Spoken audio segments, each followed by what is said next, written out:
नमस्कार। हिंदी विभाग में प्रथम पीयूसी वालों का स्वागत है। आज हम बड़े घर की बेटी का दूसरा वाला भाग प्रारंभ कर रहे हैं। पहले वाले भाग में एक पंत था, उसको समाप्त करके दूसरा वाला भाग प्रारंभ करेंगे। आनंदी अपने नए घर में आई तो यहाँ का रंग ढंग कुछ और ही देखा। जिस टिमटाम की उसे बचपन से ही आदत पड़ी हुई थी, वह एक नाम मात्र को भी ना थी। हाथी घोड़े का तो कहना ही क्या, कोई सजी हुई सुंदर बल्ही तक ना थी। रेशमी स्लीपर साथ लाई थी, पर यहाँ बाग कहाँ, मकान में खिड़की तक ना थी। ना ज़मीन पर फर्श, ना दीवार पर तस्वीरें। यह सीधा सादा देहाती गृहस्थ का मकान था। किंतु आनंदी ने थोड़े ही दिनों में अपने को इस नए अवस्था के ऐसा अनुकूल बना लिया मानो उसे विलास से समान कभी देखे ही ना थे। यहाँ पर आनंदी जो चौथी लड़की थी उनके माता पिता को 7 लड़कियाँ थे। पर एक दिन जैसे श्रीकंठ प्रचार का चंदा लेने जाते हैं, नगर प्रचार का चंदा लेने जाते हैं, उस समय भूप सिन्हा उन्हें देखकर उससे प्रसन्न होकर यहाँ पर आनंदी को श्रीकंठ से ब्याह कर देते हैं। जैसे आनंदी अपने नए घर में आती है तो उसे सिल्क के स्लीपर पहनना और बाग में बैठना, जिस तरह से उनके यहाँ हाथी घोड़े पियानो और बहुत से ऐसे म्यूज़िकल ऑर्नामेंट्स रहते हैं, पर यहाँ पर और उनके घर में जो सीनरीज यानी तस्वीरें, वो सारी चीज़ें रहती हैं। अब उनके लिए जिस घर में कर देते हैं, तो वहाँ पर जिस घर में ना तस्वीर है, ना घोड़े हैं, ना हाथी हैं, स्लीपर तो पहनने के लिए लाली लेकर आकर रहती है कौन, आनंदी। पर यहाँ पर ना बाग है ना बगीचा है। अब वो घर में ना फर्श है, बस एक देहाती गांव की तरह एक छोटा सा मकान है जिसके लिए खिड़की भी नहीं है। तो फिर उस घर में वो अपना जिस तरह से भविष्य है या फिर ये मेरी विधि करके वहाँ पर वैसे ही अपने आप को उसी रूप में चेंज कर लेती है और उसी एनवायरनमेंट में वो रहना प्रारंभ करती है और उसी में वो एडजस्टमेंट भी कर लेती हैं। अब यहाँ पर जिस तरह से अब वो ऐसा सोचती है कि मैंने जितने भी अपने माता पिता के घर में जितना मैंने सुख का भोग किया है, अब यहाँ पर इसी आधार पर मुझे कुछ और भी जीवन बस ऐसे ही जीना होगा करके वो अपने आप को सेल्फ कॉन्फिडेंस ला लेती हैं। अब इसका दूसरा वाला भाग। एक दिन दोपहर के समय लाल बिहारी सिन्हा 2 चिड़िया लिए हुआ आया और फिर भावच से बोला, जल्दी से पका दो, मुझे भूख लगी है। आनंदी भोजन बनाकर उसकी राह देख रही थी। अब वो नया व्यंजन बनाने बैठी। हांडी में देखा तो के घी पाव भर से अधिक न था। बड़े घर की बेटी किफ़ायत क्या जाने, उसने सब घी मांस में डाल दिया। लाल बिहारी खाने बैठा तो दाल में घी न था। बोला, दाल में घी क्यों नहीं छोड़ा।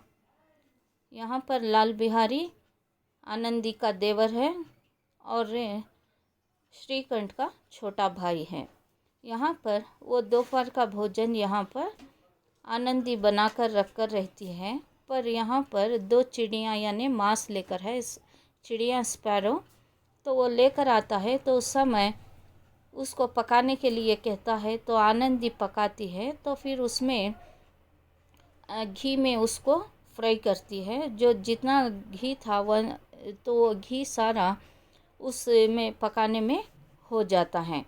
अब वो जिस तरह से लाल बिहारी खाने बैठता है तो वो देखता है कि दाल में घी नहीं है, यानी दाल चिकनाहट नहीं है, बस थोड़ा सा ऐसे ही है साधारण के रूप से। तो उस समय वो अपनी भावत से कहता है कि घी क्यों नहीं दाल में डाला।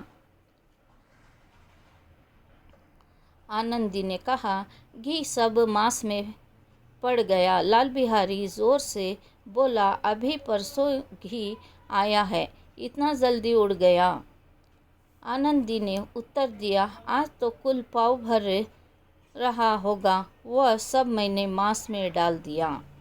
जिस तरह सूखी लकड़ी जल्दी से जल उठती है, उसी तरह क्षुधा से बावला मनुष्य जरा जरा सी बात पर तिनक जाता है। लाल बिहारी को भावच की यह ढिठाई बहुत बुरी मालूम हुई। तिनक भर बोला, मैके में तो चाहे घी की नदियाँ बहती हो। अब यहाँ पर बड़े घर की लड़की की ख्वाहिश मीन्स सेविंग कुछ नहीं करते, क्योंकि वो अच्छा खाते पीते घरों से आकर रहती हैं, तो उन्हें पता नहीं चलता, अब सरेगा तो और आएगा। पर गरीब घरों में क्या होता है कि उसको ही हम लोग मेंटेन कर कर जाना है करके इस तरह से शिक्षा दी जाती है। पर बड़े घरों में जिस तरह से अभी सरा है, अभी वो सरने से पहले ही एक दूसरा वाला स्टोर कर कर रहते हैं कि उसको उस पैक को ओपन करते हैं। पर यहाँ पर तो लाल बिहारी जिस तरह से बोलने लगता है कि यानी आप उसको क्रोध आने लगता है लाल बिहारी, और वो बोलने लगता है कि जैसे एक सूखी लकड़ी आग लगाने से कैसे जल्दी से जलने लगती है, उसी तरह उसका क्रोध एकदम बहुत सा लाल पीला हो जाता है और वह कहने लगता है कि आपके घर में घी की नदियाँ बह रही है क्या। तो यहाँ पर मैके की बात आने पर आनंदी को बहुत क्रोध आता है, क्योंकि लड़की को जिस घर में ब्याह किया जाता है उस घर में मान सम्मान मिले तो वो लड़की वहाँ की दासी भी बनकर रह सकती है। अगर उसके मान सम्मान को ठेस पहुँचे या फिर उसके माता पिता को कहते हैं तो उस समय उसे बहुत बुरा लगने लगता है। तो उसी तरह उन्हें भी क्रोध आ गया। स्त्री गालियाँ सह लेती है, मार भी सह लेती है, पर मैके की निंदा उनसे नहीं सही जाती। आनंदी मुंह फेर कर बोली, हाथी मरा भी तो 9 लाख का, वह इतना घी नित्य नाई करहा खा जाता है। लाल बिहारी जल उठा, थाली उठाकर पलट दी और बोला, जी चाहता है जीभ पकड़कर खींच लूं। आनंदी को भी क्रोध आ गया, मुंह लाल हो गया, बोली, वह होते तो आज इसका मज़ा चखाते। अब यहाँ पर कहते हैं कि स्त्री गालियाँ भी सह सकती है, मार भी सह ले सकती है, पर मैके की निंदा यानी मैके की शिकायत या मैके की बुराई करना कभी नहीं सहन पाती। और वो भी एक डायलॉग बोल देती है, अगर एक हाथी को आप पालो और उसको खाने पानी दो, अगर वो जीवित रहे तो भी 9 लाख होंगे, यानी उस काल का 9 लाख है, आज तो करोड़ से, अगर मर भी जाए तो भी उसके 9 लाख रुपए हैं। तो इस तरह से बोलने के बाद यहाँ पर लाल बिहारी थाली पलट देता है, खाने वाले भोजन की थाली पलट देता है, और वो झट से उठता है और बोलता है, मेरा बस चले तो तुम्हारी इस इतनी ज़बान के लिए जीभ ही खींच कर बाहर काट दूँ। तो उस समय आनंदी भी कहती है, अगर मेरे पति यहाँ पर होते तो इसका कुछ और ही तुम्हें भी मैं अलग इसका बात बताती कि क्रोध के अनुसार वो कैसे तुम पर भड़कते। अब अपड़ उजड़ ठाकुर से वह रह गया, उसकी स्त्री एक साधारण जमींदार की बेटी थी। जब भी जी चाहता उस पर हाथ साफ कर लिया करता था। खड़ा उठाकर आनंदी की और जोर से फेंकी और बोला, जिसका गुमान पर भूली हुई हो उसे भी देखूंगा और तुम्हें भी।